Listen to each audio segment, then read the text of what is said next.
So you get, I do have something. You're live. go.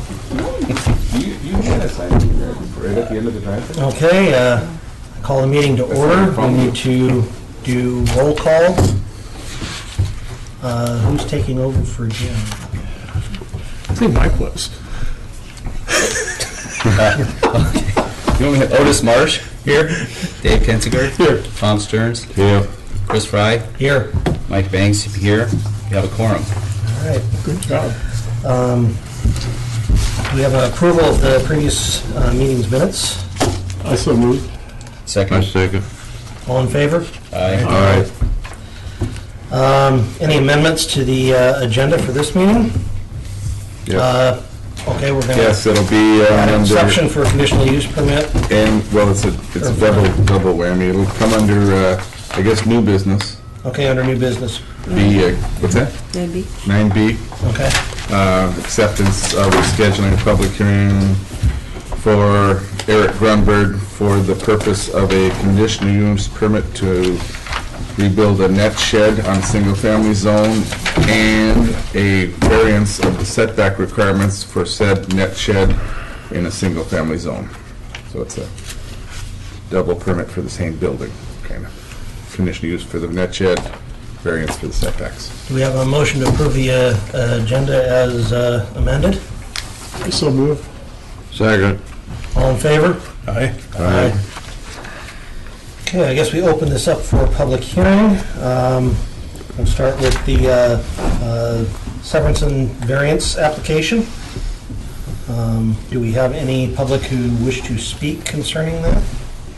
I move to adopt the application variance.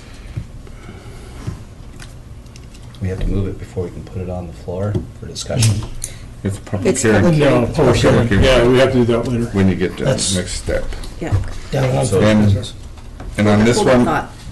yeah, on this one, I did run into Mark Severson about a half hour ago, and he said he was gonna be here. I don't see him yet. So, Should we table this until, and go through the other two? well, I told him it would behoove him to be here, because there was gonna be some discussion on this, so he said he was gonna come. I told him 10 o'clock. So should we, It's up to you. I just wanna let you know I did tell him, so maybe he could put,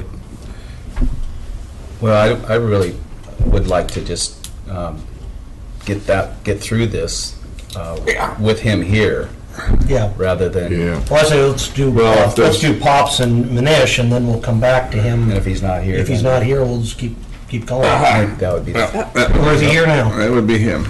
All right, Gee, just in time. just in time. You're in the hot seat. I just said I just ran into you and told you about the meeting. So we're in the public hearing section of your application. So do we have any questions for him concerning this on the public hearing? I have a question maybe for Joe. Is there a fire concern from the fire department on having the building and the pole barn or the pole shed come out? When it comes time for the building permit section of this, if this were to pass and he were allowed to build it there, we would deal with how he would have to protect his flammable, combustible members at that time, whether he has to wrap things in sheetrock to protect them or such things. But yeah, once you get too close to the property line, then fire rules kick in. And as far as protection of, combustible members, beams, posts, said things. Yeah. So we're looking at just 1 hour fire rating. If you can keep it, yeah. Yeah. If you keep the poles back, yeah. Yeah. Obviously, of course, the fire department has always chimed in that they like separation. You like to get between buildings. It makes it a lot easier for them. I did not. Hear any comments from the fire department on this one? Did you, Liz? No. I think the fence there makes it so they can't get between them anyway. There's the fence, and there's also the issue of a snow shed onto that fence that has been voiced by the neighbor. How much coverage is already existing on that lot, as far as building coverage? I thought I remembered you guys saying 35%, but I just wanted to re-verify that. It's allowable is 35%, which is 5250, and right now they're at. We'll add it up in here. 4410. They're at 4410. And this is another 1,400, I think, by the Yeah, it would exceed the 35% to get 1400.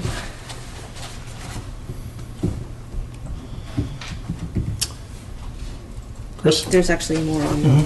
Then, is this is going to remain open, right, according to the permit? It's not going to be enclosed, the pole barn? Okay, it's going to stay open, okay. How do you deal with fire if it's open? So Isn't it the just posts have to remembered be that- 8 by minimum 8 inches square and things like that, but 1 hour rated. I guess my question, what I've seen in fire rating is no windows and sheetrock and Right, well, an open building is just, has no walls. So there's nothing combustible there. So they'll have none of that. The only members you got are your poles and your beams that are combustible and close to the property line. and that's okay then. Well, you could protect those, you could They wrap have to those be in wrapped. sheetrock. That doesn't preclude, obviously, the contents from being flammable, though.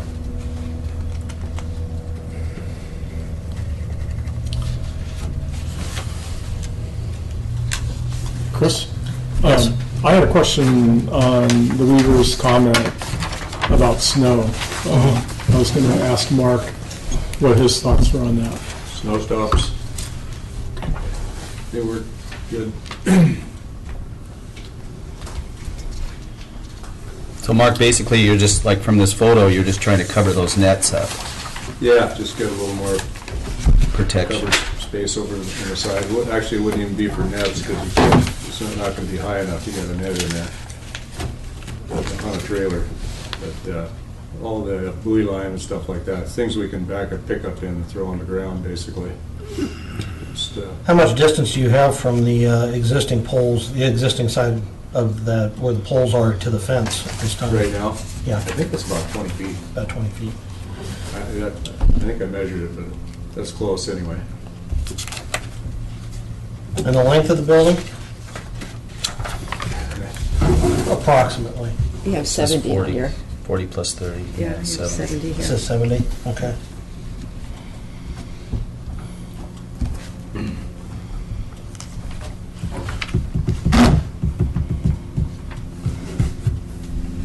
So would that 30 by 30 put it over the, or would that additional coverage, the 20 by, put it over the maximum lot coverage? Yeah, that would, 20 by By how 70 much? is 1,400. Right. Wouldn't put it over that much, You'd put it over 600 feet, thereabouts, 650. 650, yeah.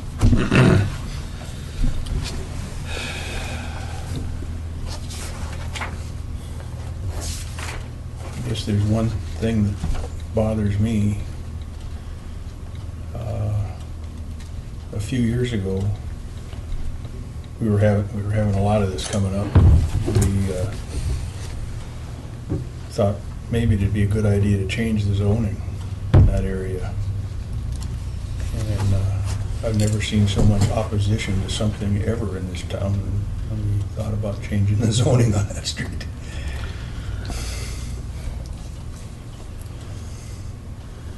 I don't know if that applies to this, but. Yes. Yeah, The only real big opposition that I've heard is the snow part on the Weaver's fence, and if they're going to put snow stops on it, that kind of alleviates that. So Yeah. the question to me is the fire and the space covering The lot coverage, yeah. coverage. So to me, that's the two issues, and the fire part is going to come to play when goes for the building permit, I guess, is when the fire department would weigh in. I think the fire is probably more of the bigger concern because you've already got a semi-impervious surface with a gravel down on that area at this point. There's packed gravel in there already, so that, I mean, the question is,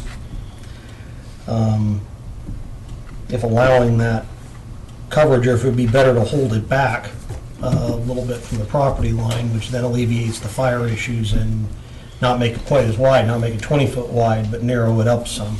Because then you're also getting closer to that 35%. You'd go about 12 feet, you'd be just slightly over that 35%. That's one possibility. I don't know what the rest of the commission feels on that. Yeah, even 12 feet would probably take care of what, or 15 would take care of what I'm trying to do. How did he get away with putting that fence on the property line? Just did it? You can build a fence right on the property line. What's Yeah, that? a fence can go right on the property line, Oh. but not a building. Oh, okay. Fence, as long as your fence is on your side of Well, the this would property. just be the edge of a roof. Uh-huh. The piling's Yeah. going to be in a little bit anyway. As far as fire, you could go steel poles and a steel roof, then you got rafters. It's the only thing that's wood. I think the fire portion of the building itself we could deal with the building permit process, because we're not gonna, You see, if you stay 5 feet back off the property line, you alleviate that You get rid of that. that fire whole well. issue. With the edge? Yeah. Edge of the roof? the edge of the roof. And that would As long as stop there's any nothing snow combustible going, problem. yeah, That wouldn't, even if there wasn't snow stops, that would probably alleviate a lot of that too. yeah. Or any The snow will be stuff that falling would fall on off. The only issue is if you go over, it says like 11 and a half feet on 70 feet, it's going to put you right at the limit for 35% coverage. And if you so if you go to 15, you're going to be a bit over that 35%, but it's a question if we want to offer a variance to go to that. The mathematician, if it was 12, what would it be if the posts were at 12? Well, They probably closed. it's going to be what do I have those numbers? If you got 12 times 70, that's, It was like 3.4 or 11.49 puts you right at the limit, so See, if the posts were at 12, it'd be you over could the have, you limit. could have an overhang another 3 feet, and still be more than 5 feet away from the property line, yeah, and that would alleviate fire codes, snow loads. yeah. Yeah, and there's always the possibility That's that gonna be you could shorten it 15. up from 70 feet to 60 feet or something Yeah. like that, so it's back set a little bit Yeah, further. we don't have to go the whole length. It's slightly over 250 square feet over the 35%. How about if you went to 60 feet? 60 by 15. If you did 60 by 15,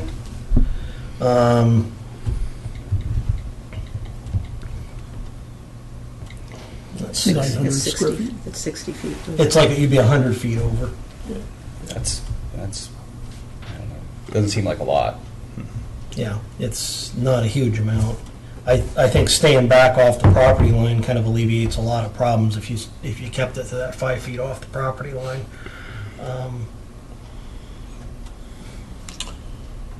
Yeah, Does that eliminate your guys' objections that you stated in here if he was 5 feet off the property line with the post?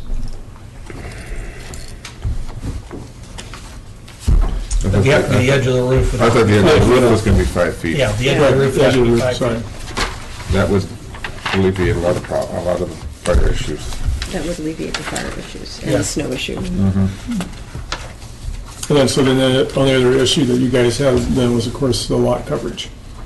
And by dropping to 60 feet, it sounds like that's been taken care of too. If he's, I mean, he's who's only willing to 100 do- feet over at 60 feet, which is close. Was that gonna work? I think so, Okay, yeah. I think it'd still be useful. so you could still back and pick up some trailers and. It and you wasn't gonna could- be for great big stuff anyway, so. Okay, Yeah. So I'm clear, that puts the posts at, The post could be wherever, just as long as they're not, I mean, the edge of the roof has to be at 15 feet, so depends on where you so put if the posts were at You can put the post at 14 feet. That's your And just have a setback, foot and then a overhang. foot overhang. Yeah, Edge of the roof at 15. the edge of the roof at But what- 15, Yeah, Or 5, or or 5 but feet. what you're measuring, when you're edging square foot, you're measuring to the outside of the posts, remember? Mhm. That's Yeah, the considered your foundation. building line, Right. not to the edge. You're not Right. counting So it's 60 by probably- 15, you'd be counting But it's 60. for fire, we're saying is keep it Correct, off the. but for square For footage. square we're looking at footage, well, then. 60 by wherever those posts sit. So if you did 15 by 12 with the post, and then had the edge of the roof 5 feet from the property line, he would be, everything would be Sounds that way. Yeah, according to you guys Yep. Yeah. in the world, For- okay. Yeah, as I long think as, you'd be right. yeah, Okay. and that would get you what you needed.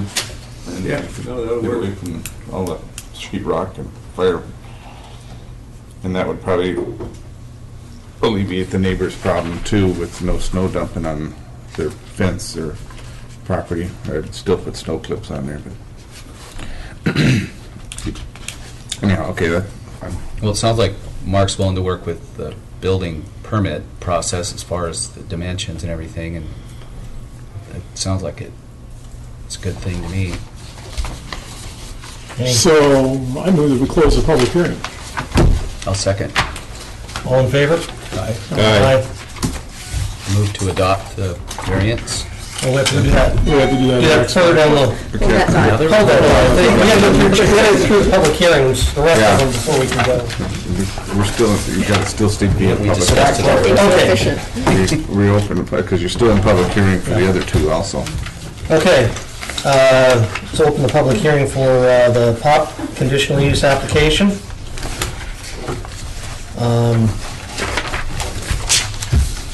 Any discussion from the public concerning this application?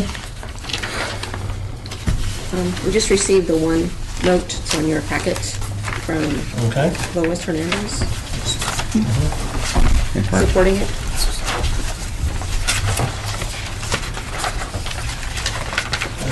It's on the green.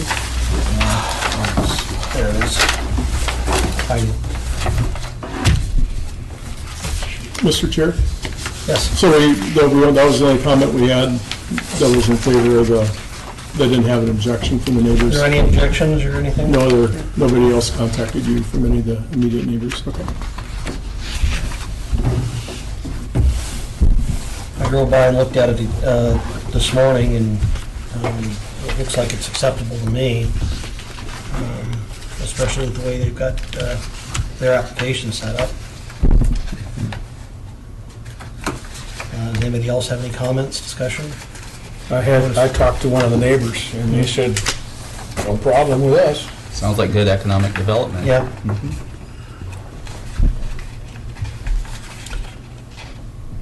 So if there's no further discussion, shall we close the public hearing on this conditional use permit? I so move. Second? Second. Second. All in favor? Aye. Aye. Let's move on to the special use application from Manish. Open that for discussion. Is there any public comments? We didn't receive anything, and Bill's flying in today, and he Mhm. said if you had any questions, we could try to reach him on the phone, but his flight will be in front of him. Any comments from the borough concerning this, or? They're already in here as Okay. far as special, specific conditions in Yeah. in the memo, so. Okay. It was looked over by Public Works, Power and Light, and Harbor.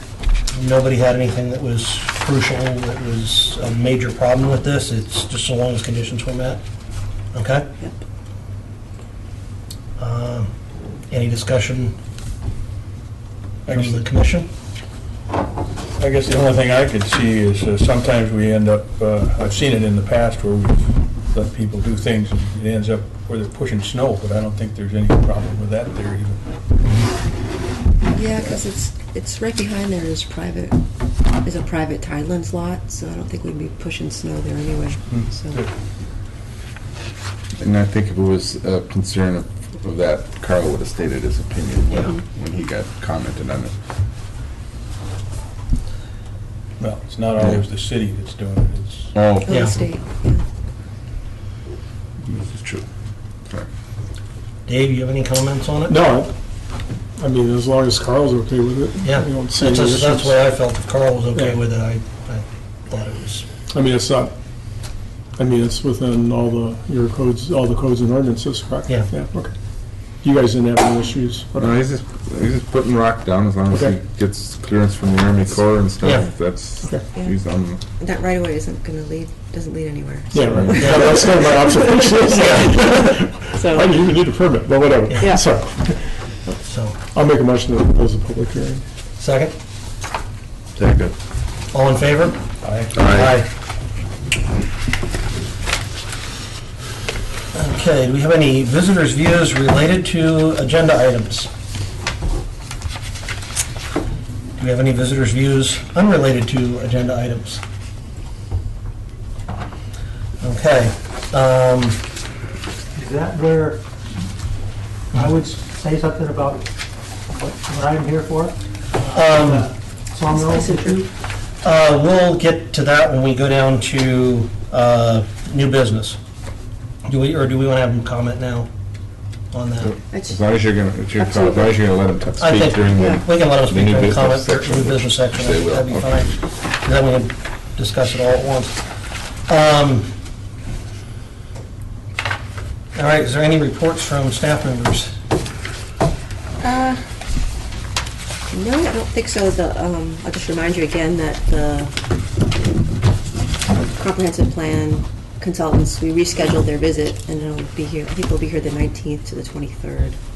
So there might be an interest in meeting with the commission again while they're in town, but I'll let you know about that.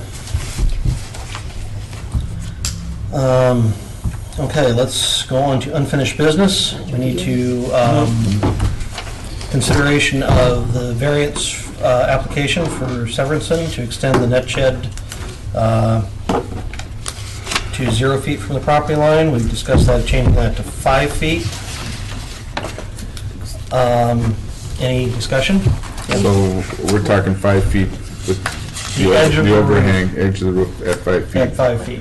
And was there a stipulation that he agreed that you talked to? I wish you'd have stuck around for this portion too, but of where the posts are gonna go as far as making the square footage fall within, was gonna be, or did it matter? I think we determined it was 11.4 feet by 60 feet, No, it was 11.4 by 70. by 70. I think as long as he stays close to that 35% as far as where the posts go. When you say close, What do you- okay. I just want to, I know when he comes in with the site. Well, I know plan, sometimes it's going to be, it's easier to say 11 and a half feet Yeah. than 11.49 feet, you know? Why don't you say not to exceed the 35%? Okay, we can say not to exceed the And that way, 35%. you don't have when to he talk co- about the Yeah. poll. No, and then when he comes in to permit, we'll do the math and we'll. Yeah, you figure it out We'll do how a he's site gonna- plan. Is that, as long as that's. If he wants to agreeable, shorten the roof up and move the poles out, then that would be as fine. long as the overhang is not. As long as the 5 overhang feet, doesn't 5 get foot from the closer than property. 5 feet from the property line. Okay, that's easy to enforce. I can do Mhm. that. And I would also suggest snow clips. Yeah, I In the building think, regardless if it's 5 feet or. Yeah, zero- Yeah. I mean, because it's a big roof and, Yeah. you know, that's gonna. That's a lot of snow That's a lot of snow. Yeah, it to will, slide off. well, when okay. it was, it could take the fence. Yeah. Well, yeah, it is not just that extra section, it's the existing Yeah, work too. So Yeah. snow clips will be installed. Yeah. On the new and existing? Well, if you just put them on the new, it'll stop the snow. Okay. Mhm. You just have to put them on the bottom. It Well, would, they're 8 feet. optimistic. it would, even though we kind of did this backward, it'd be good if someone did the motion and then you had the discussion. That's, I was gonna say. With all the this, details in it, This is 'cause a it's little kind of different than messy. what Yeah. I'm used to, Yeah. is, Okay. as far as you're supposed to adopt it before the commission discusses it, and then you vote on it. Okay. I mean, you have to, I move to adopt it, the ordinance to give Mark Severson the variance to put it, extension on his shed, 5 feet from the property line, 5 feet from the property line with snow clips. clips and not to exceed 35%. Coverage. I second it. All in favor? Aye. Okay. That's where you would have the discussion. Yeah. But okay. So I did a little backwards. Sorry. It's just different. I got a question. On the square footage, isn't that the foundation size, It would not be, the roof size? no, you're correct. It would be where, that's why I kept saying, where those posts sit in Yeah, relation to the how. 5 foot for the roof is, we say, but the 35 foot requirement, or the 35% walls. figures on, yeah, Or the posts, 'cause foundation is if those size. posts existed, you could put walls on there, that would be the Right. square footage, correct? Yeah. Yeah. And then you have to do findings of fact. Okay. So that gives them an option to move the posts a little bit and have the overhang not to Have kind exceed. As long as the edge of the overhang is not 5 Yeah, feet but from the those property findings line, of that's fact. what you Yeah. I guys know do. we Yeah. can, we Yeah. can adjust them. Yes, you may. I just needed something to look at to see what,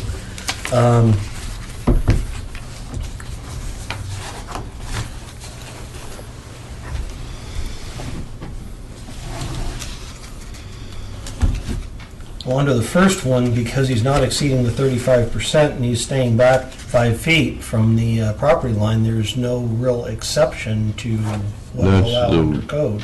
The roof is, Yeah. can't be, Right. but the property, But that's what I'm saying, the 35% is what is is figured encompassed by on the poles. foundation size. Is by the poles. So since we're not violating the more than 35% coverage because of the poles, and we're staying back 5 feet, which is for fire, Yeah. really the only exception isn't there a 10-foot standard setback? So we're giving them, 10 or 15. yeah, I think it's 10 on Yeah. the side in that area, isn't it? So, 10 on the side and 20 on the front and back. yeah. So since it's, we're giving them 5 feet, basically the exception is we're giving them a 5-foot variance, which I think with the way buildings are laid out in the lot makes this the only functional way that he could get to his 35% in something that's functional. So I think that would be the physical circumstances. So can we put something together stating something like that, or what do you think, Liz? I'm confused. Me too. Okay, he doesn't even need to do this. Yes. Well, because he's Setback. going from 10 foot to 5 foot. I So see. there is Okay. a reason. So basically what we're doing is we're giving Joe guidance Mhm. for the building permit, so that it doesn't, Well, the way I'm seeing it, if he's keeping the overhang 5 feet, his posts are gonna be even back further than that, so you're cutting 10 foot down to maybe 8 feet. Yeah, If he holds his posts at 12, that's Yeah. 8 feet, somewhere in there, so you're not cutting it down in half, you're Yeah. giving him a couple extra feet yeah, setback there, because his post would have to be at 10 feet to meet the setbacks, then his overhang could be into the setbacks a third.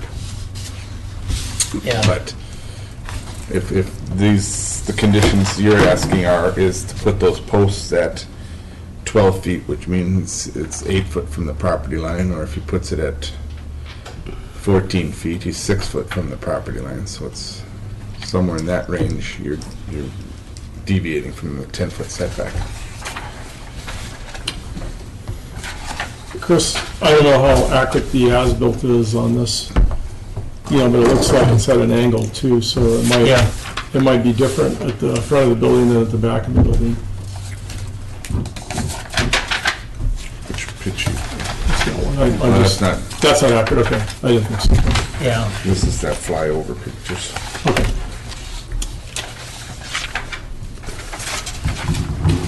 I think that the bigger warehouse sits at a little bit of an angle, but I don't know how much that other one does.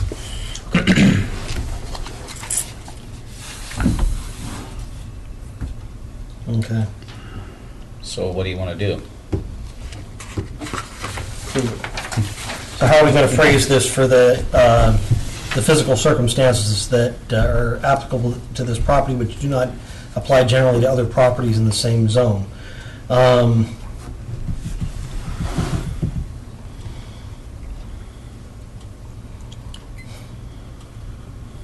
by meeting the concerns of the neighbor by not having a snow load dump on them, and Mhm. meeting the variance by having a safe place where firefighting could Meaning the happen. fire setbacks. Yeah, and meeting the 35% requirement for limitation on coverage of the lot. I think that's good for number 3.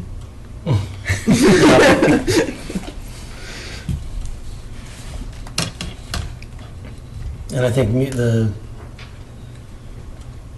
strict applications of the provisions of this title would result in practical difficulties. It's the best location to expand buildings to meet the 35% is to go on that one side. So I think that's where, under 2, a strict application, he could possibly, I don't know if there's enough setback on the front to add onto the front of a building to make more coverage space, but I don't think there is. So, it actually makes the most sense to add on to that one side to increase the square footage coverage to get to its 35%.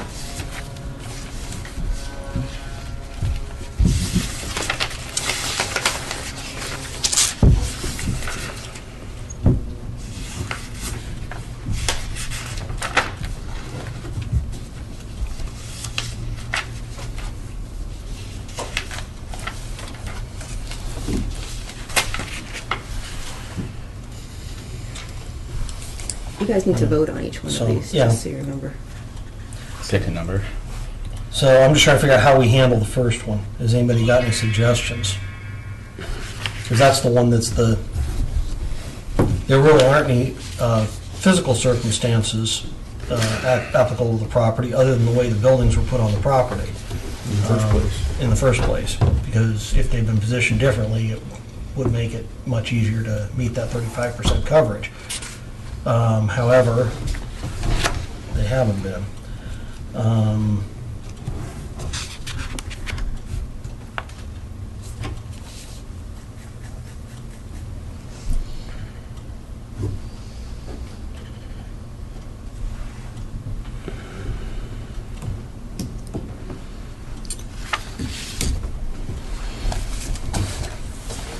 Your concern is the building isn't parallel to the property line, how to handle that? Well, the concern is that, there are no physical circumstances of this lot that do not generally apply to other properties in the same zone. That's the thing is, usually to offer a variance is if there's a big ravine or something that you have to push the house over into the setback or the building over into the setback. That would be an exception, but this lot's basically flat lot. It just has to do with how they built the buildings initially, making it, and then they've added on, makes it very difficult to be able to say,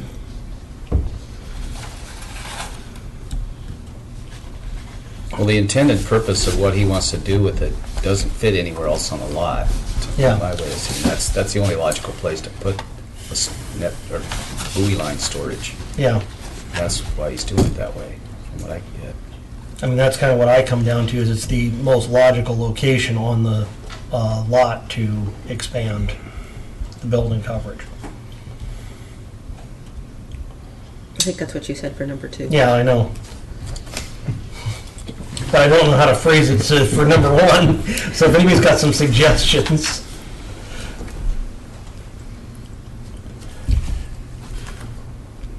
The only way it works. Okay. Is that acceptable for everybody? All right, so I'm still trying to figure out how we phrase it.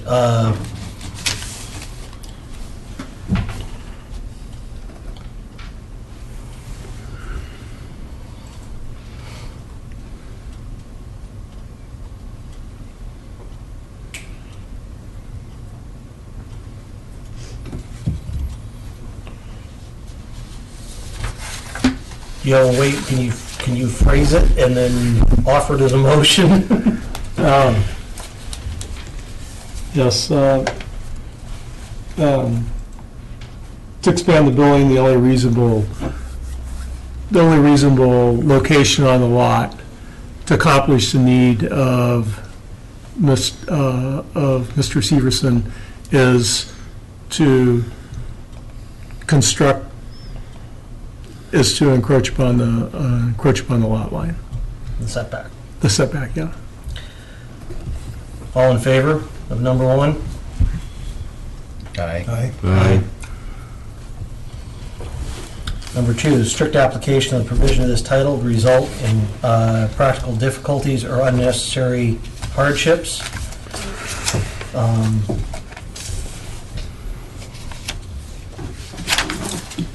Encroaching on the lot line on the, what side would that be? West, The west? Or is that east? East side. east, Uh, yeah, east side. would provide the minimum, would provide the minimum impact on this parcel.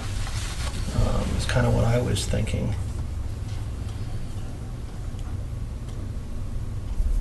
Does that sound good to Sounds everybody? Yeah. We have a motion for that. So move. Second. All in favor? Aye. Granting the variance will not result in material damage or hardship, prejudice to other properties in the vicinity, nor be detrimental to public health, safety, or welfare. I think as long as we address fire with setback and snow with the snow clips, we are doing that. So do we have a motion on that? Yeah, I move that the roof line not exceed more than not be any closer than 5 feet to the property line, and that snow clips be installed on the entire building. Oh, and that the poles be set so that Can it we doesn't compare exceed. building the other side too? Okay. That one Excuse me. side? And you Yeah, would the have other side, to- yeah, sorry. One side has 4 feet of snow and the other one has none, is it? And we also need to put in there the 35%, that the footprint of the building Yeah, not exceed footprint, 35%, or 35% lot coverage. Just to clarify, is this just on the addition or the whole side? No, I would think, well, I'll leave that up to the discretion of the building inspector, as what's necessary to keep the snow on the roof. I'll second. Yeah. Tell it off to Joe. All in Right, favor? Aye. Aye. Aye. All in favor, Otis? Aye. Aye. Okay. Moving on to the POP.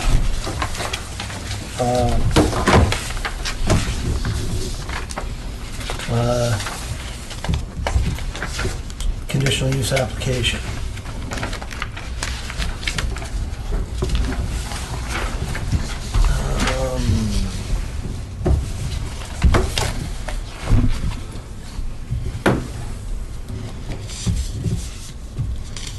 Move to adopt. We have to go through the findings of fact on this one, or? Well, it depends on what you want to do.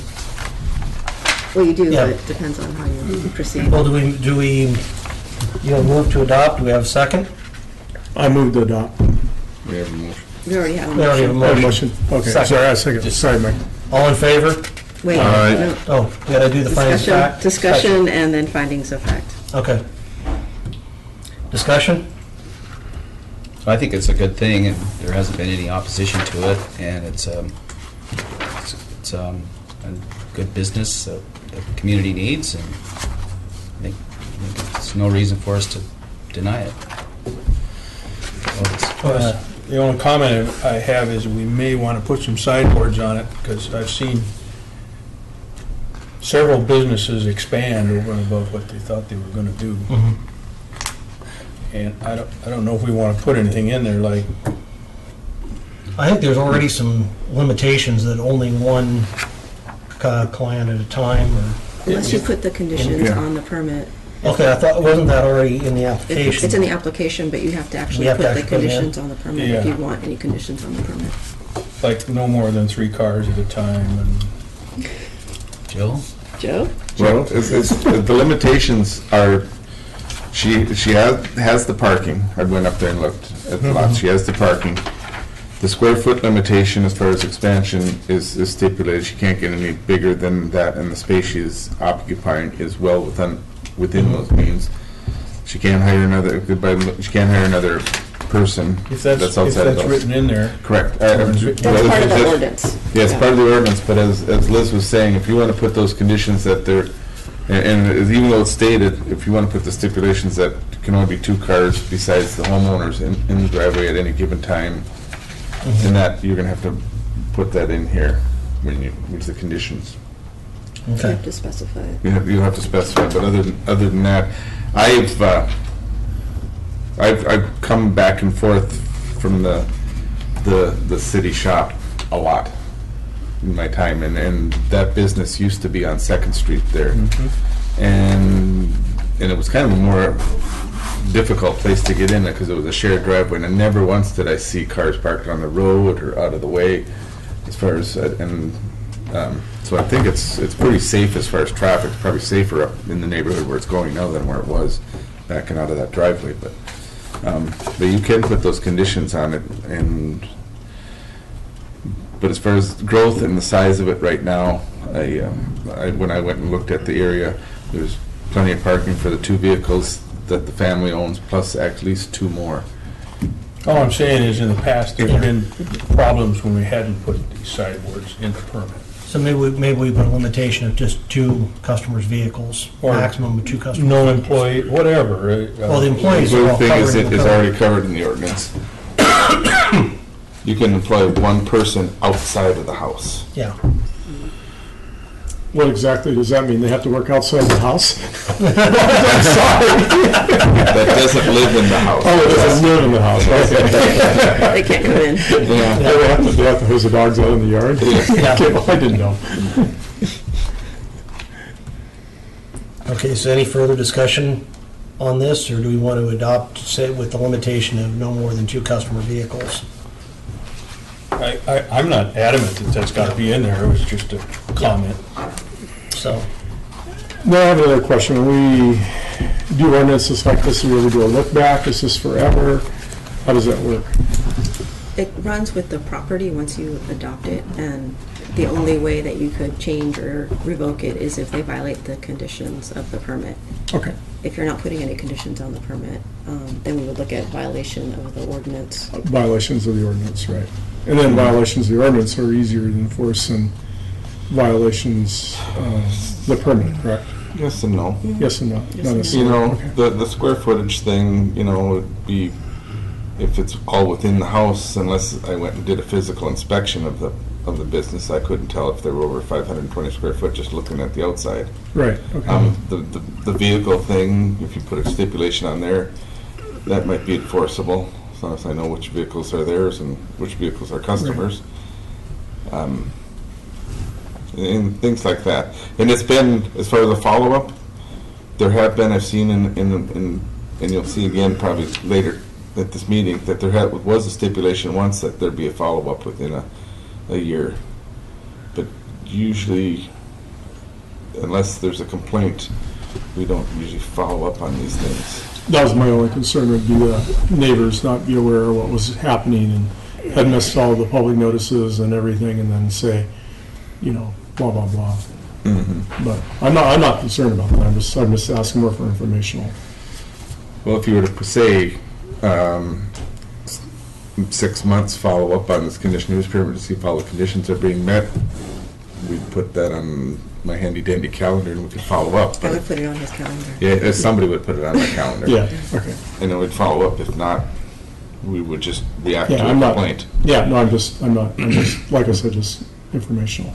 Okay, thanks.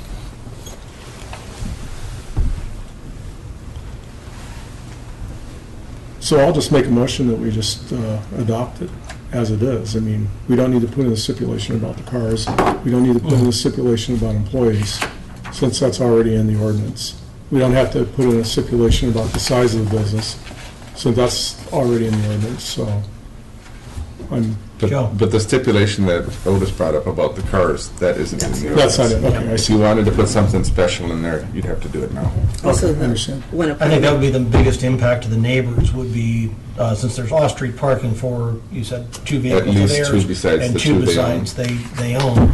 I think if, otherwise you're gonna have people starting to park on the street, that could be an issue with the neighbors. I mean, but otherwise I don't see it as a big deal. Of course, if they can't have any outside employees, they won't have enough workers to have more cars, so. Yeah. So, Do you foresee having employees? No. Okay. so do we want to add that stipulation of 2 vehicles, or do you think it'll be Sure. fine? Okay. Does that work? You don't foresee having a lineup of people? No, Okay. people will just come, drop their dog off, leave, Right, and then that spot's available, and the Yeah. next person will come and drop off their dog Okay. and leave, Yeah. so. So the only Perhaps- problem I've had, Perhaps Marissa could talk on this one. the only problem I've had is I've always had it done as by appointment only, and I, have people come and drop their dog off and leave. And I've always given like a 15, 20-minute heads up, your dog's almost done, trusting that they will show up in that allotted time frame so that they can get their dog and leaves by the time that my next client comes. So, I mean, the only problem I've had is when people just don't show up in a timely manner is when I have congestion. So that's the only time it's been an issue. Or when people show up half an hour early than their appointment. So, I mean, those are things that I only have so much control over. But it's usually for a very short period of time. Very that you've short got- period of time. yeah. So it's not like somebody you park there for an hour, Yeah, no. out on the street, so. No, no. yeah. But the most you would have is the outgoing client, the incoming client. Yeah. Chance of you having more than 2 cars at any given time is very. It was low. very, I Yeah. mean, within the 7 years I've had my business, it was. And the only other time I've had issues with my driveway is when my neighbors were kind of impeding on the access and exit of my own driveway. So Yeah, this new driveway's gonna be a lot easier getting in and out of it yours. is, and you know what? It's like I don't have to, it's nice I don't have to get up and plow my driveway anymore to make sure people can get into it. Okay, well, that's for Jared. She doesn't have a 100-foot No, driveway. I know. Yeah. So I'll second the motion. Without the condition of, you're saying that the 2 cars an issue, and you want to put that in there? I don't see a problem, Okay. I don't I'll see a second problem. it. yeah. That's the code anyway. It's been proposed and seconded. All in favor? Aye. Aye. Right. Findings of fact. Okay. Shall we just adopt as, If you agree, you may. I think that's probably going to be the most expedient. It looks like it's well addressed. So, So in the end, you didn't do the cars, or you did? No. No. No, Okay, sorry, I got it. No. I move to adopt staff's recommendation on finding of fact. do we have a second? second. All in favor? Aye. All right. Good to go. Okay. Are you so happy? Yes. Are you? That one's done. Let's move That was the most popular. People ever forget their pets? Abandon your pets. You'll still be on speed dial. Bye. Thank you. Geez, that'd be a good way to get rid of an animal, just drop it off to have it washed and They can take care. Get on your plane.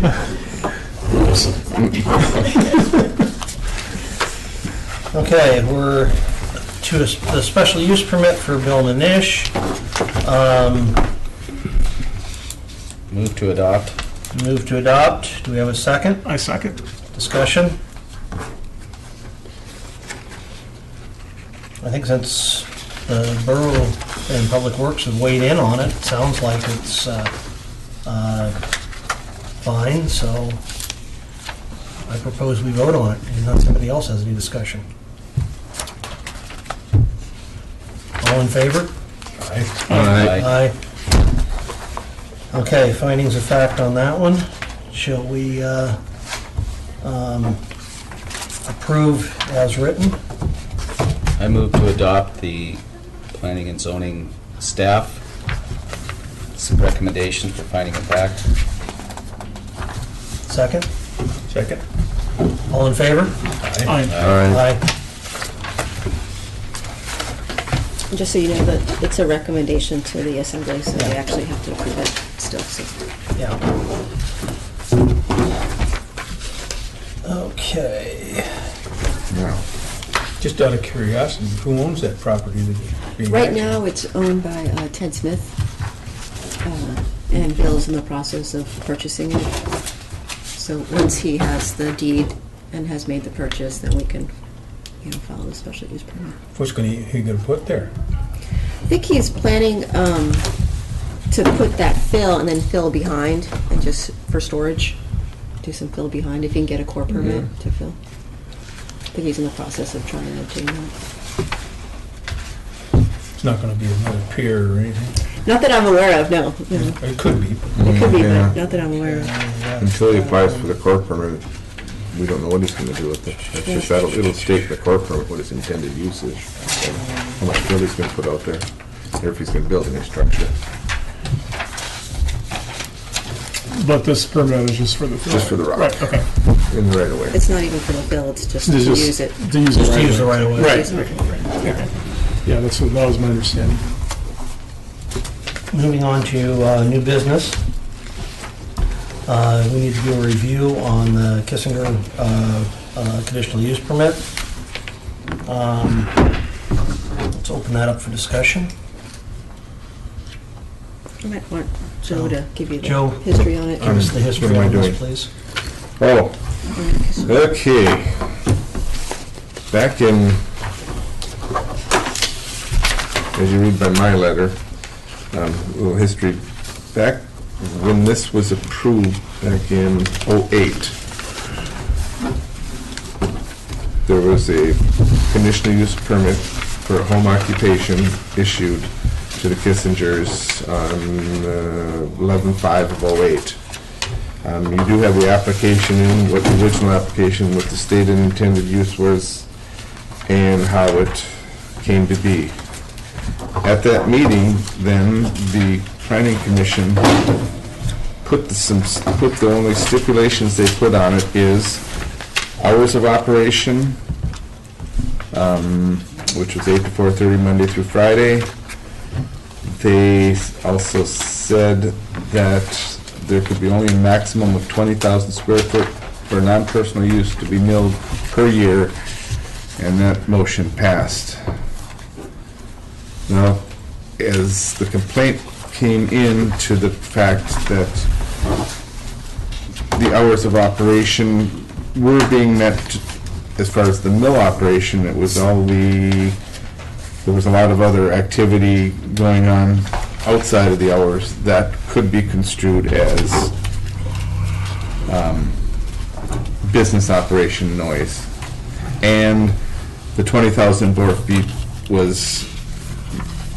that's a number that, it's one of those stipulations they put on there. How do you enforce that? How do I know? How does anybody know unless there's any records of it? So it's a tough condition that the commission put back on in '08 to try and enforce. There was supposed to be a follow-up, and that's where I said that they asked for a follow-up within a year of the operation from the time the permit was issued. To my knowledge, I don't think a follow-up happened after a year. So now here we are 7 years later, and you have what you have here. You have the letter from Russ Pierce, you have my letter, you have the letter to Kissinger's, and that's what we have.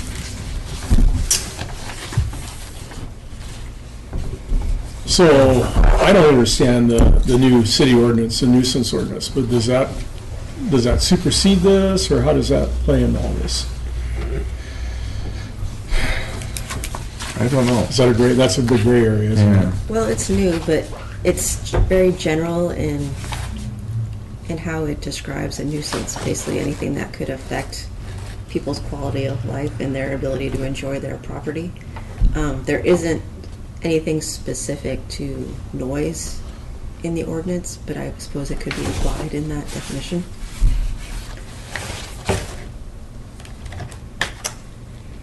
One thing you did note that in my letter is that was never taken into consideration was, as far as square footage for conditional use, we talked about that, you can have up to 525 square feet.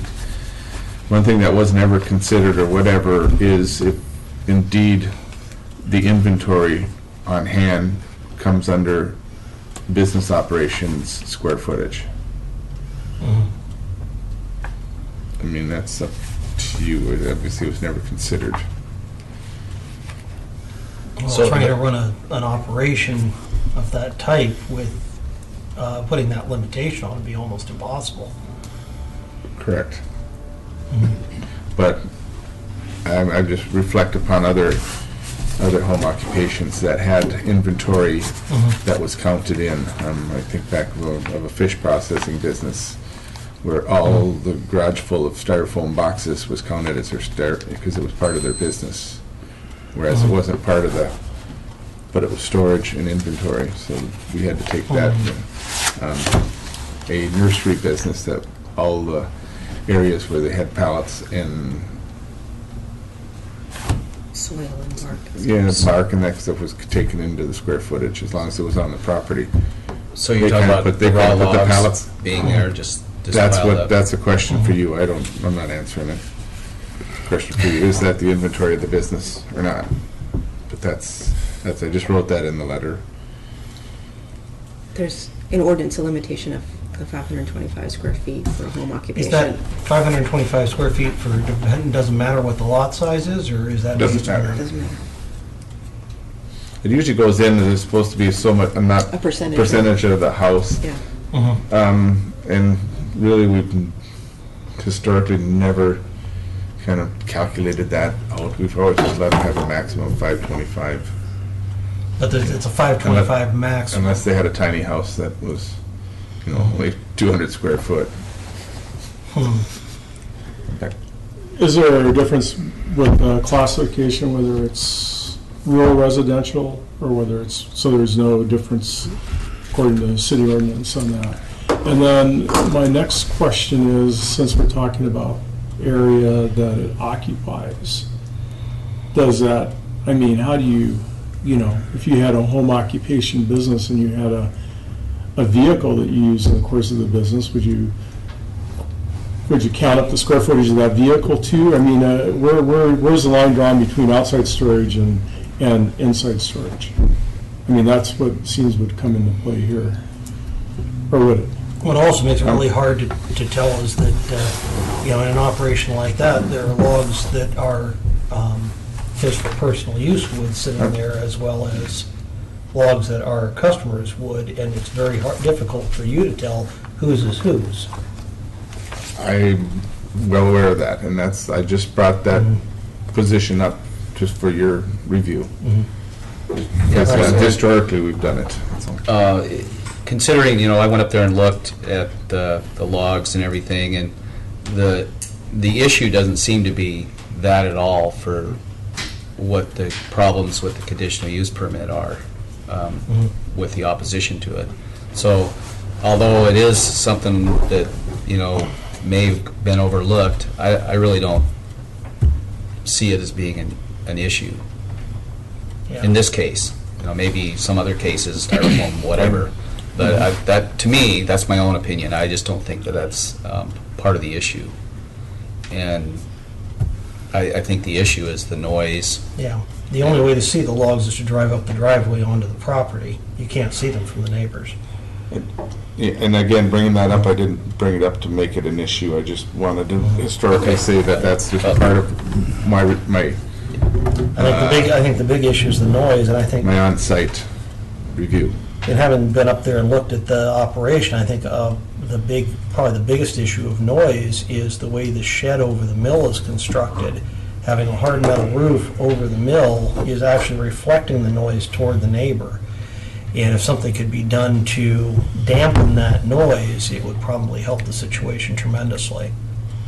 It's actually Actually, the facing the other way. shed goes the other way. It's facing away from the The house. roof deflects it away from Wasn't that the neighbor's, I was looking at the That's right. satellite photo, neighbors the other direction. Maybe on the back The one side. that's- Neighbors, Russ's house is on the the back rest is the side. other way? Yeah, it's on the back. Because there's side. another house the opposite direction, that's what I was thinking, but.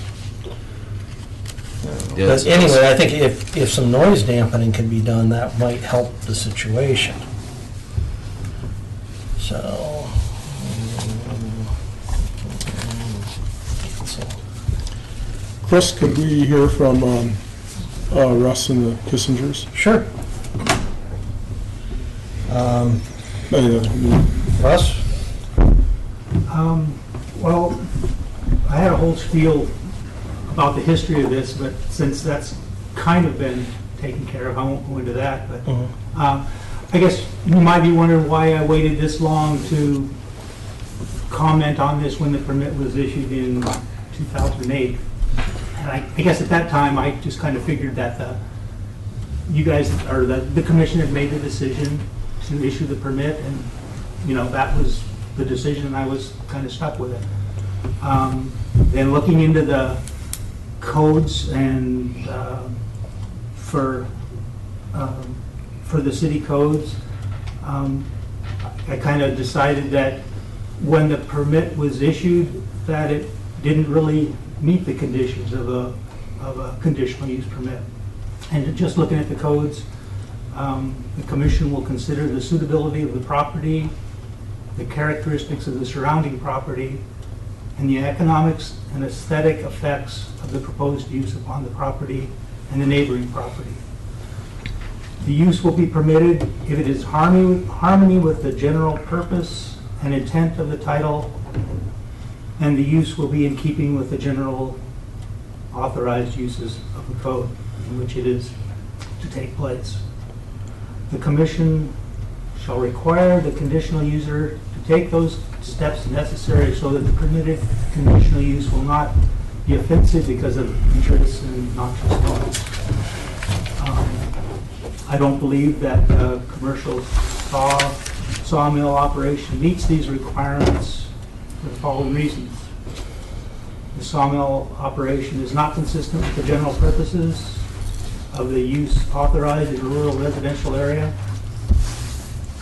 The use negatively affects the value of my property, and the use creates excessive, extended periods of noxious noise. The City Borough Code provides for the suspension or revocation of conditional use permits. It says that the Planning Commission may in writing suspend or revoke a permit issued under the provisions of this section whenever the permit is issued in error or on the basis of incorrect information supplied or in violation of any ordinance or regulation or any provisions of the code. And I do believe the permit was issued in error and should be revoked. The city code identifies principal uses permitted in industrial zoned areas. One of the principal permitted uses in an industrial zoned area is lumber mills and log storage. Okay. The code identifies the appropriate place for a commercial sawmill operation is in an industrial zoned area, not in a rural residential area. I'm requesting that the commission reevaluate the permitting of the sawmill operation and take action to phase out the business in the rural residential zone area. And I guess one possible way of phasing it out could be in 2016, limit the amount of commercially milled lumber to 10,000 board feet. And then at the end of 2016, revoke the conditional use permit. That would give Everett over a year to find a suitably located zone area for operating the mill.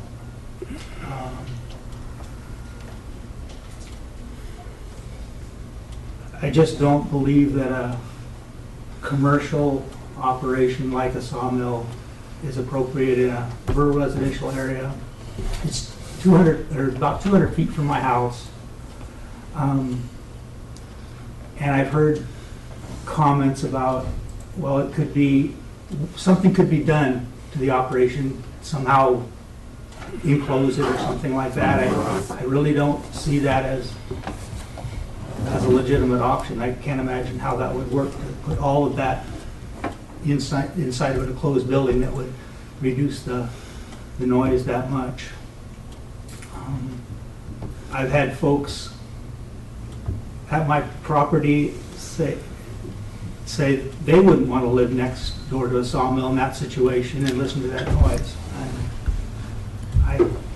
Anyway, that's what I've got to say, and I appreciate you guys listening. Got any questions for me?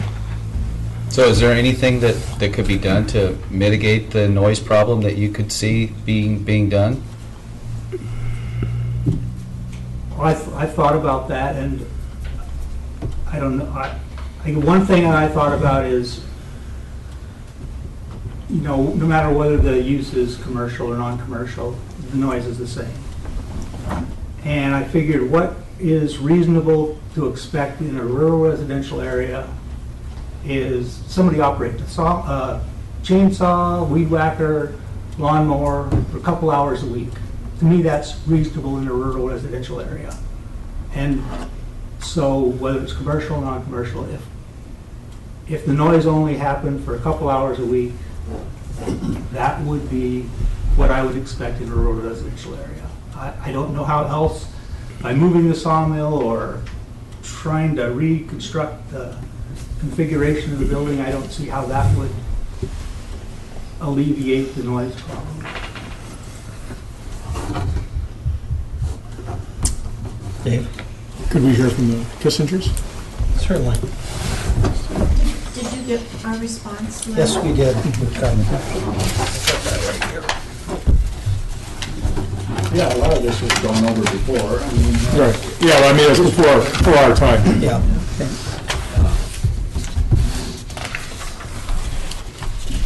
when the original permit was issued, it was unanimous by the board. And all the other, there were several other neighbors that commented, and they were all supportive, except Russ. And Russ does live the closest of any of the neighbors. In fact, his house is about the same distance from the mill as our own house. As far as the noise is concerned, even when we're operating the mill, she cannot hear it inside of her house.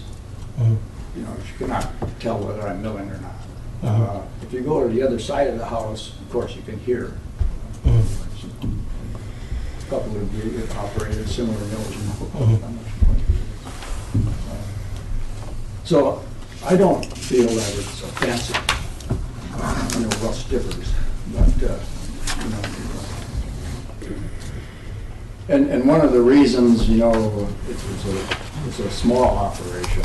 It's not off the milling every day. Obviously, you're looking at a maximum of 20,000 board feet per year.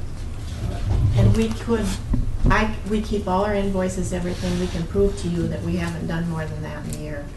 And I went back, I looked back and I added them all up, and there was 1 year where it was close, but we had not exceeded it. But with that particular year we had done, we figured it in there too. It was,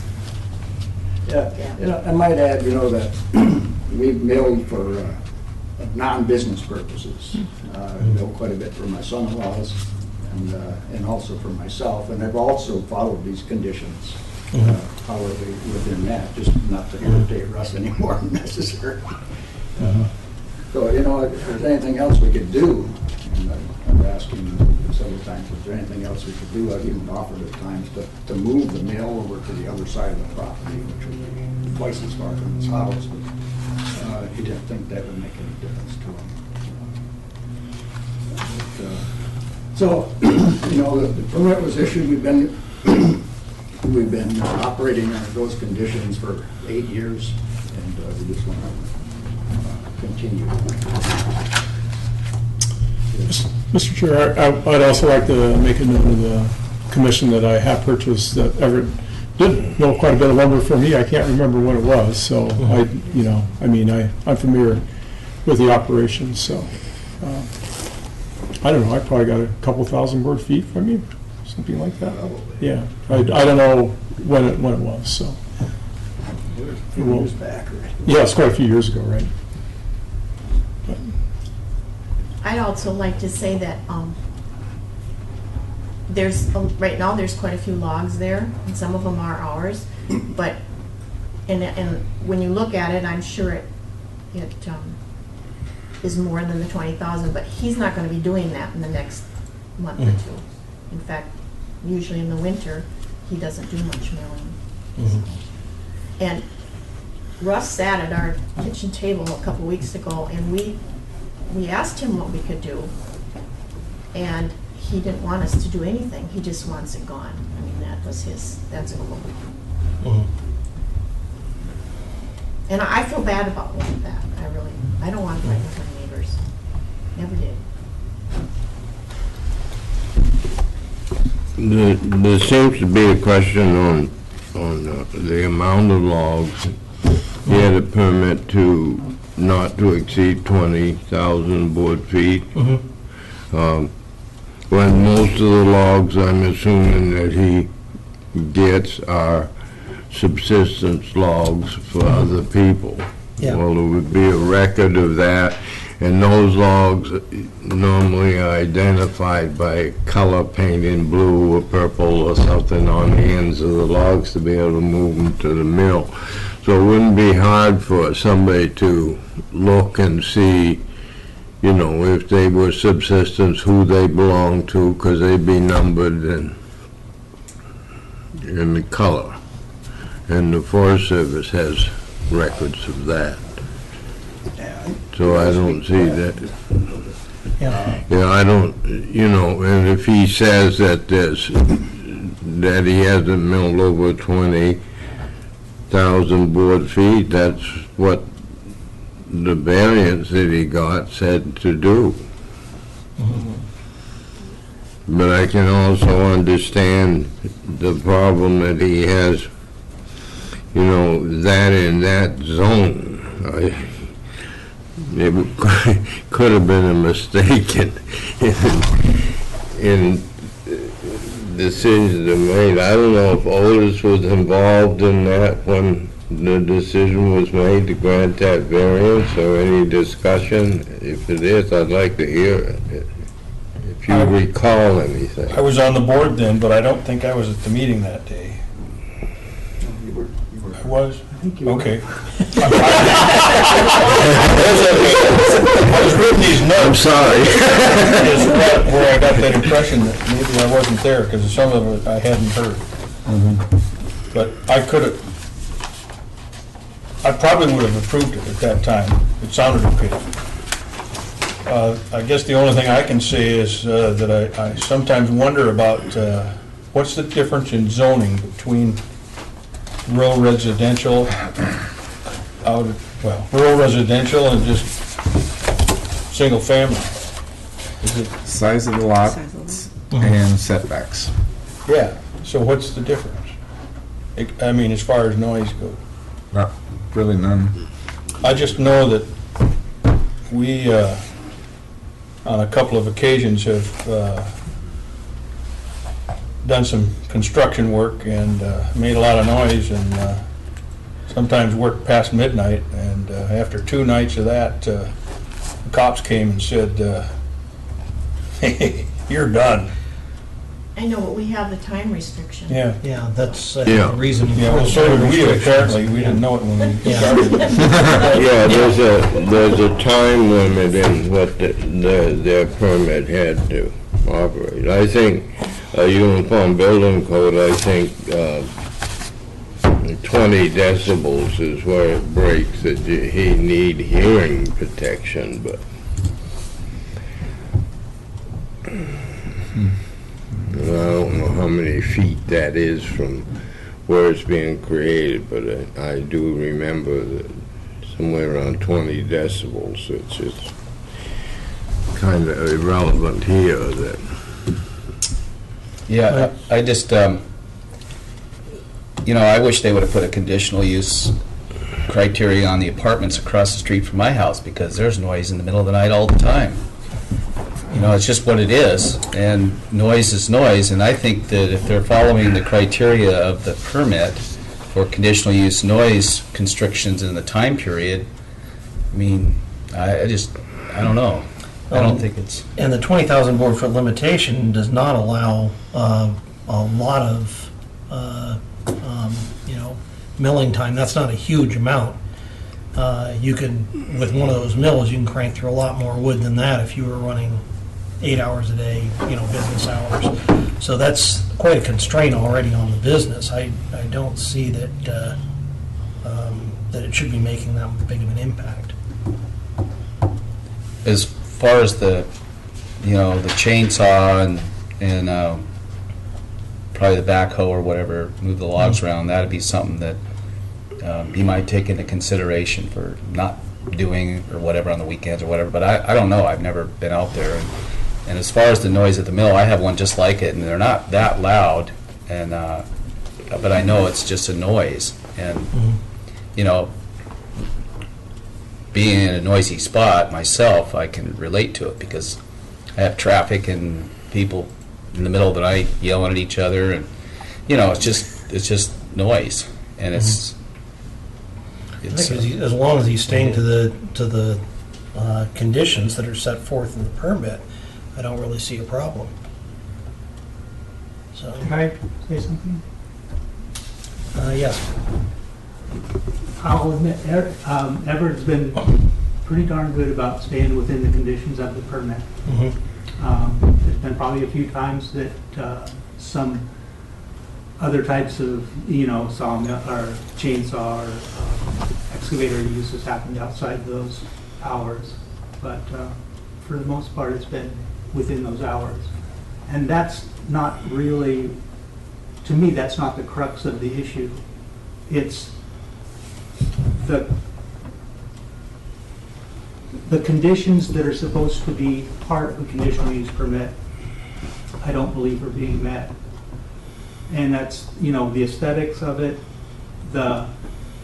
it's not supposed to create noxious noise. And I do believe it affects the value of my property. Everett doesn't mill much in the wintertime. There's weeks at a time that he doesn't do any milling. And there's also times when it's day after day, hour after hour. And to me, that's not something that you would expect in a rural residential area. Okay, I'll speak to that.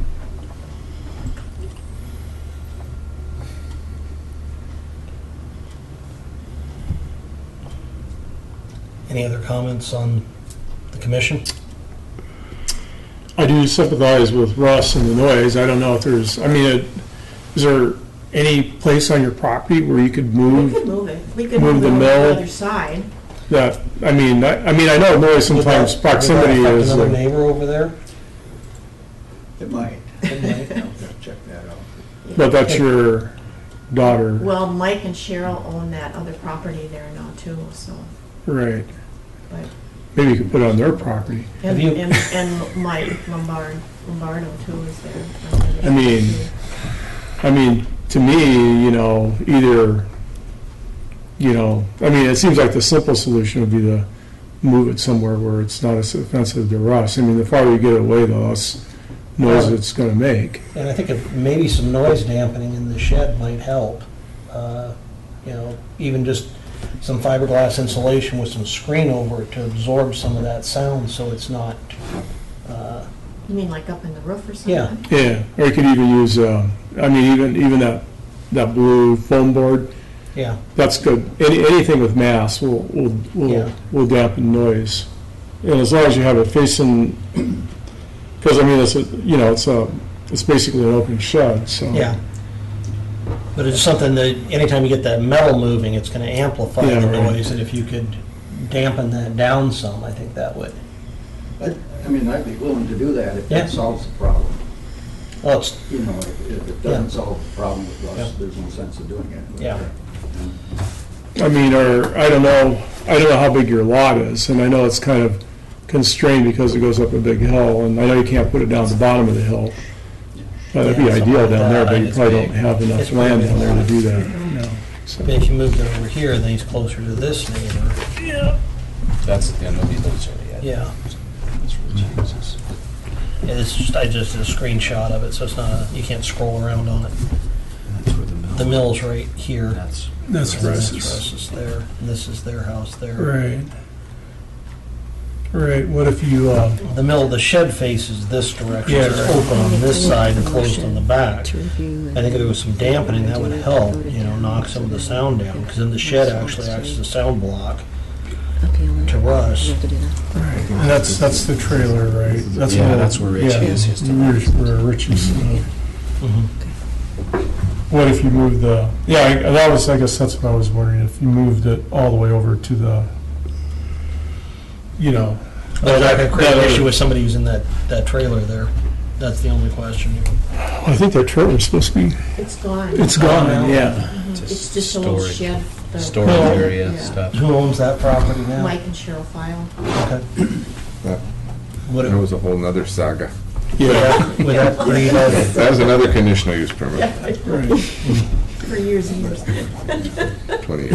I mean, your mill's very portable, I mean, you can move it relative, I know it's not easy to move, but well, it's. there's the building is the more. Yeah, the building, of course, is the issue, but, Softback was there too, Yeah. but I mean, it'd be, I don't know, it'd be Well, worth we, a crack to move the we mill. offered to do that.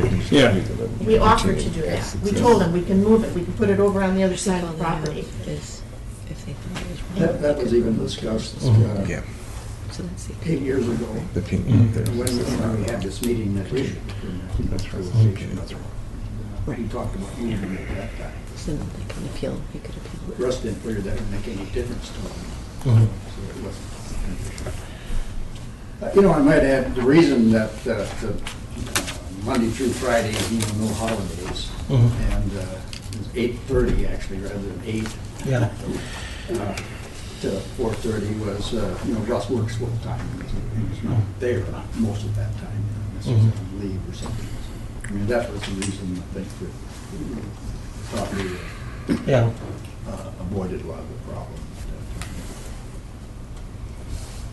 I guess that's another thing is, as I get closer to retirement, I'm spending more time at home, and obviously when I retire, I will be spending more time at home, a lot more time at home. And so I guess that's another consideration that I have, as why this is becoming more important to me.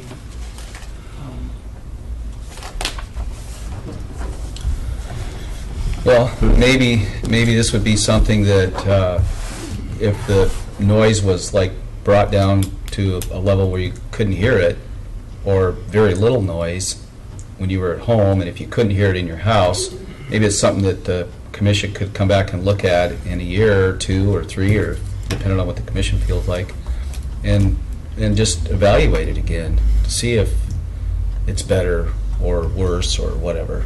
I don't know. It's just an idea that we could bring it back at a future time where, and see if it gets better.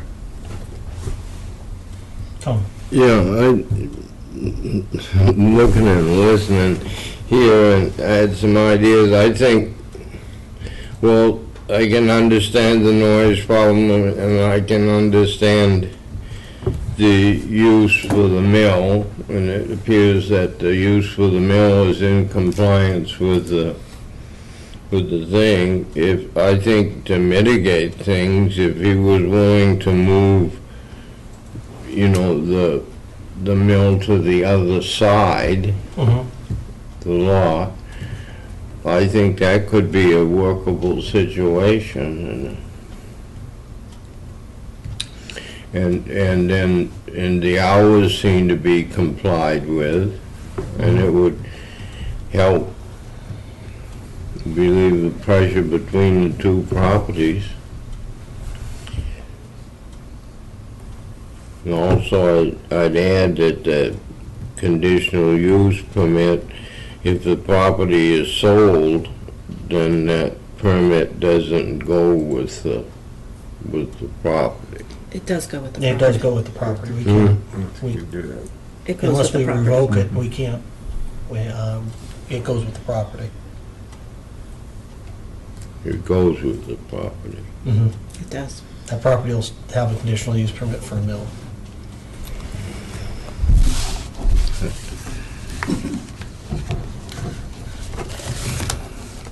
I know when we reviewed the things with that committee that's doing a long-range plan, that was one of the things I asked them was how do you approach things that happened in the past? And that was one of the answers that they said, that they didn't, to integrate things that don't pass on.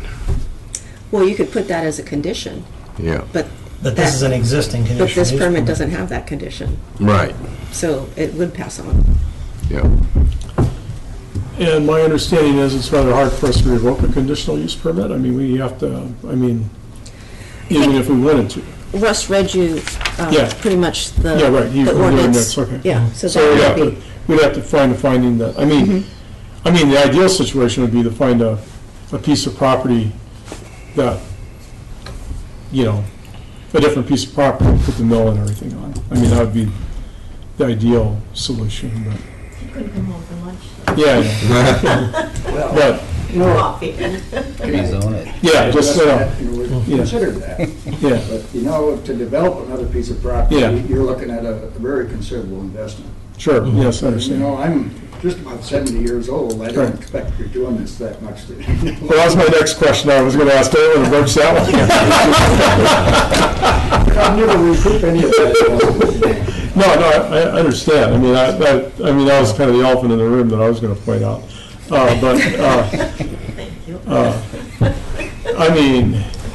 I think it'd be best if you guys could work it out yourselves instead of us having to jump back in the middle of it. That's my opinion. And then, if, I'd feel a lot better if, you guys could figure out some way to mitigate the noise. I know you can mitigate noise. I know if you build a building and you insulate it and you put foam board on the ceiling and stuff, particularly on the ceiling, because that's where you get a lot of the noise that gets generated. And you have to have, obviously you can't have the sides, closed in, but, I would try moving your mill and try and running it without the building and seeing what the noise level sounded like. And then that would give you an idea of what you need to do with the building. If it's noisier without the building, then you're going to know that part of the issue is the building, and that'd give you an indication on how much you had to mitigate the, in the structure itself. But, I don't know what everybody else feels. I think you try a few things, see what helps to reduce that noise, and whether it's moving the mill over the other side or putting some sound dampening in the building and see if that helps. I think that would be go a long way to addressing the problem. And If you move it, do you have to change the permit then too? Or no? if you move it to the other side of the property, Yeah. no. It's still,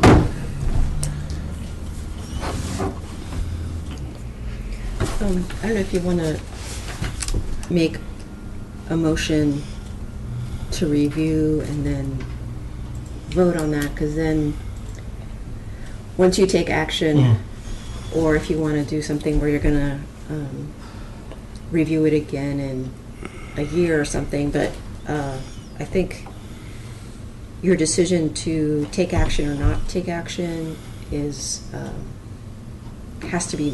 should be made, and then that decision is appealable to the assembly by either party. So if you want to make some sort of decision at this point, or postpone, or whatever you want to do, just... Well, I'd make a motion that the Kissingers try to mitigate the noise, and that we revisit it in the spring. And then I think it'd be instructive if we could all go out there when the mill's in operation sometime, and if it's okay with Russ, be on his property, and actually listen. That's just an idea. I don't know. You'd have to ask Chris. can I say something?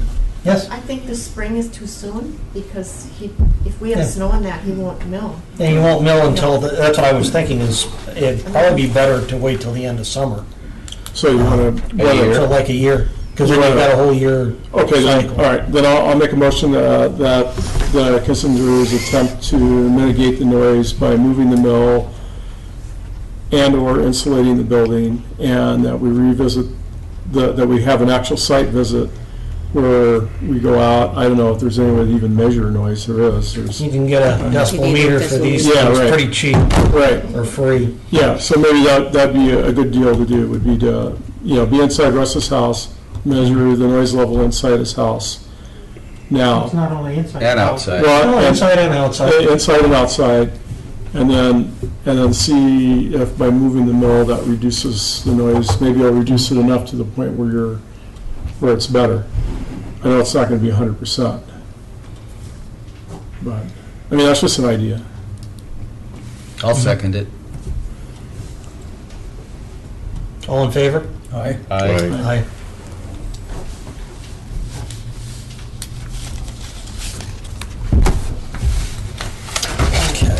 I've only got about a half hour. What about Well, you? I think that's pretty much it. We got one more little quick thing. We have Eric Gramberg, application for conditional use permit. We want to accept that for a public hearing. Can I ask a question? Certainly. I can't read it. All right, well. It's pretty hard to read. The apologies there, but he left out of town because he had some issues, and I've been corresponding with them, and we were talking it over last week, Liz and I, and came to the conclusion that this is his best method to try to rebuild that warehouse down on the slough. So he scanned those things. I don't know. I think he almost had a pocket scanner or something because you can see the lines are all squiggly. Yeah. And he emailed it to me this weekend. So that's the way they look. We'll clean up the application and have better drawings of what he's doing before you guys go into your full review. Yeah, because I Okay. can't. So that's that disclaimer. What question do you have in particular? Well, I just couldn't even read where it was at, or what what it was. Yeah, well, it's an existing warehouse. It's down on Marion Street, down on Hogue Alley down there. You can't, you can see it from, maybe going up the slough, maybe see it from the condos, that direction up there. From the shop, yeah. Yeah, from the city shop. And it's an existing warehouse that's kind of falling down. And what he wants to do is reuse the pilings that are there and just put a new deck and put a new warehouse right on existing footprints. So he doesn't have to put new pilings there. What style, is he going to try to stay to a style that's fitting with what was there? We Or is he going to try to do We haven't got something that far modern? yet. That's the thing that I think might be a condition to consider as part of that permit. Well, but- yeah, that'll come in. Because we want to keep it in the, Yeah. Having a Dave Olmers Yeah. building. Yeah, well, he will have better plans and better drawings Yeah. when it comes to a full review, but I said we're doing this correspondence by email and Yeah. and such, so. You don't like it? Okay, I mean, that's, so I make a motion that Joe fixes this and makes it pretty It will be better when you go to review, so we'll have So we plans. and then he takes some nice pictures on I top of second it. it. So somebody we got can the review it. Dakota ring. Cipher for it. Second needed a motion to. Okay, all in favor? He motioned to accept it. I motion to accept it. You can leave out all the. All in favor? Aye. Okay, any discussion items? See, we have none. Is there a motion to adjourn? I so moved, but we need to discuss when is our next meeting date? Everybody going to be here? Who's going to be here, who's not? Who's on first? I will be, I think our standard next meeting date is what, the 13th of October. That'll be after the election. Yeah, I won't be here. that's because you're not running. You're not running. So I'm planning on being here for that meeting, so, I'll be here the 13th as well. I have no plans of being somewhere else. okay. I don't have any plans. Okay, so we should have a quorum if that works for I'll everybody. put an advisor on Who's it. running? But the election, Richard Burke, yeah, Oh, that was yours. 10 o'clock, same we've been doing? Yeah. Is that good for everybody? the only thing is I'm taking a ferry. I'm getting back on the 12th, and that's always a mystery.